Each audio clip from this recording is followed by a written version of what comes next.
তোমাদের মধ্যে অনেকেই আছো যারা বেশ কিছুদিন ধরে ইংরাজি শিখছো কিন্তু সাকসেসফুল হচ্ছ না। তোমরা ভাবছো যে আমি তো শিখছি কিন্তু সাকসেসফুল হচ্ছি না কেন। সাকসেসফুল হতে গেলে লাগে বেশ কিছু চারিত্রিক বৈশিষ্ট্য। আজকের ভিডিওতে বলবো সেই 6টা চারিত্রিক বৈশিষ্ট্য এবং তোমরা মিলিয়ে দেখো যে এই চারিত্রিক বৈশিষ্ট্যগুলো তোমাদের আছে কিনা।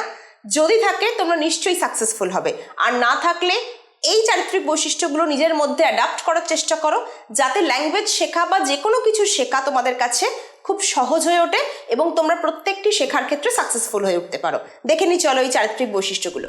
প্রথম চারিত্রিক বৈশিষ্ট্য হার্ড ওয়ার্ক। এইটা হচ্ছে first and foremost characteristics to be successful. সাফল্য লাভ করতে গেলে পরিশ্রম করতেই হবে।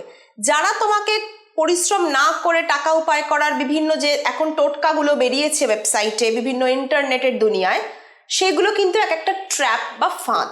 পরিশ্রম না করে যদি প্রচুর টাকা উপায় করার কোনো স্কিম তোমাদের কেউ বলে, জানবে সেটা শিওর শট একটা ফাঁদ এবং ভুলেও সেখানে পা দেও না। পরিশ্রমের কোনো বিকল্প হয় না। তুমি ল্যাঙ্গুয়েজ শেখো, তুমি ডেটা এন্ট্রি শেখো, তুমি কোডিং শেখো, তুমি জিমন্যাস্টিক শেখো, সুইমিং শেখো, যাই শেখো না কেন, পরিশ্রম তোমাকে করতেই হবে, সময় তোমাকে দিতেই হবে। তাই বিনা পরিশ্রম করে কোনো কিছু সাফল্য লাভ করার চেষ্টা শুধু ব্যর্থই হবে না, তোমার মনোবলটাকে ভেঙে দেবে। তাই সেই চেষ্টাও করো না।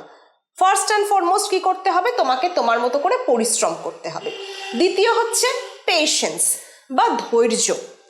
আমাদের অনেকেরই থাকে যে ধৈর্যটা খুব কম থাকে, আমরা চট জলদি রেজাল্ট চাই।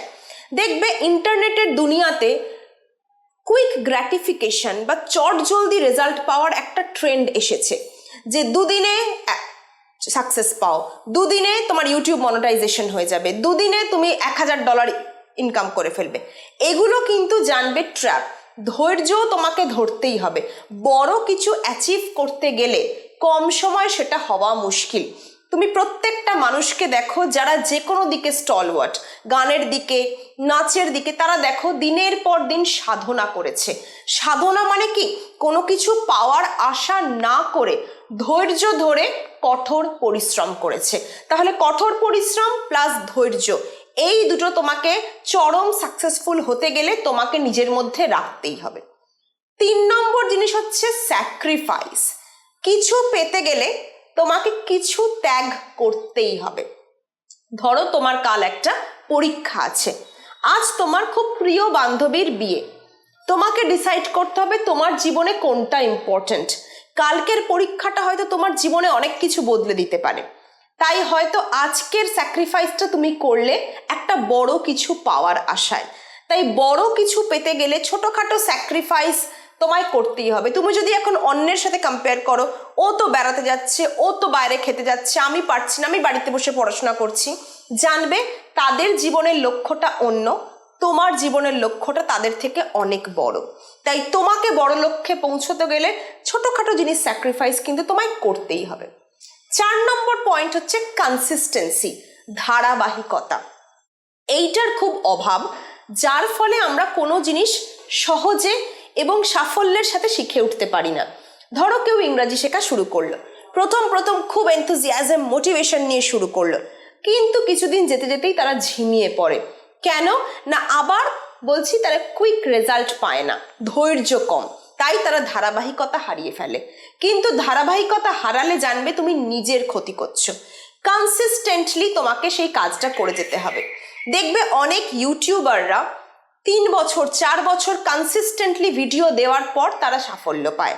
যারা ইংরাজি শেখে 1 বছর 2 বছর টানা ধৈর্য ধরে পরিশ্রম করে, ধারাবাহিকতা বজায় রেখে করে, তাই তারা ফ্লুয়েন্ট ইংলিশ বলতে পারে। চট করে কোনো কিছু শেখাই তোমাকে চিরস্থায়ী সাফল্য দিতে পারবে না, তাই ধারাবাহিকতা তোমাকে বজায় রাখতেই হবে। 5 নম্বর হচ্ছে ডিসিপ্লিন।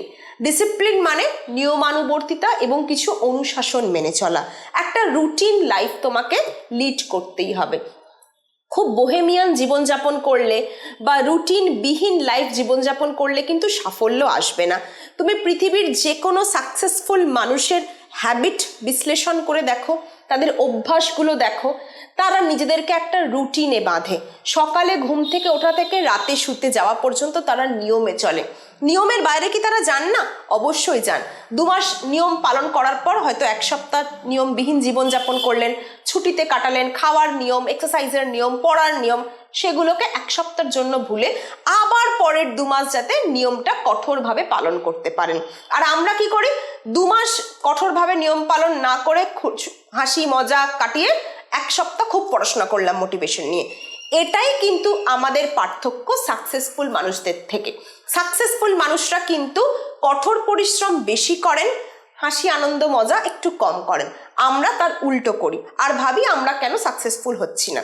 তাই নিয়মানুবর্তিতা, অনুশাসন, এইগুলো তোমাকে মেনে চলতে হবে। 6 নম্বর হচ্ছে সেলফ কনফিডেন্স, নিজের মধ্যে আত্মবিশ্বাস।